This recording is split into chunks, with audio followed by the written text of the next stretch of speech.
Hey, what's up, guys, and welcome back to my reading journey. I hope we're all doing absolutely fantastic, and today, as usual, we're going to continue the book by Cicero on the ideal orator. It's going to be the 23rd part of the third book, so let's get started. Restatement. So, just as the rivers part at the watershed of the Apennines, that disciplines parted when flowing down from the common ridge of wisdom. The philosophers flowed into the Ionian Sea on the east, as it were, which is Greek, and well provided with harbors, while the orators came down into our barbarian Tyrrhenian Sea on the west, which is full of reefs and dangerous, and where even Odysseus himself had lost his way. Accordingly, if we are content with the present sort of eloquence and the present kind of orator, who knows that you must either deny or either deny the charge brought against you, or if you cannot do that, then demonstrate that what the defendant has done was either done justly or because of another fault or another's wrongdoing, or in accordance with the law, or not against the law, or out of ignorance or necessity, or that it should not be designated by the name under which he is accused, or that the procedure is not as it ought to be and is allowed to be. And if you think it enough to learn what those handbook writers teach, which was, for the matter,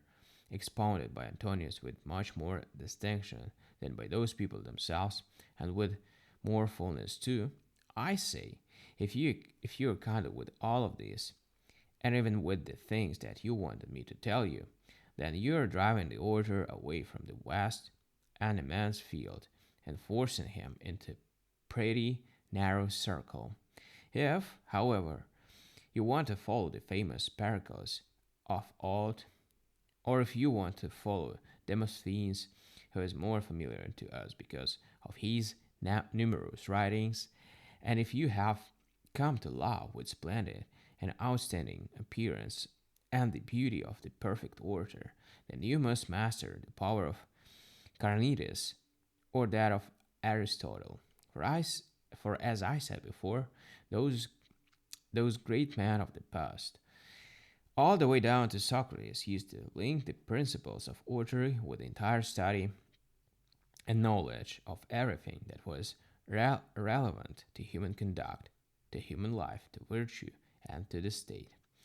Then, subsequently, as I have described, the learned were separated from the skillful speakers, first by Socrates himself, and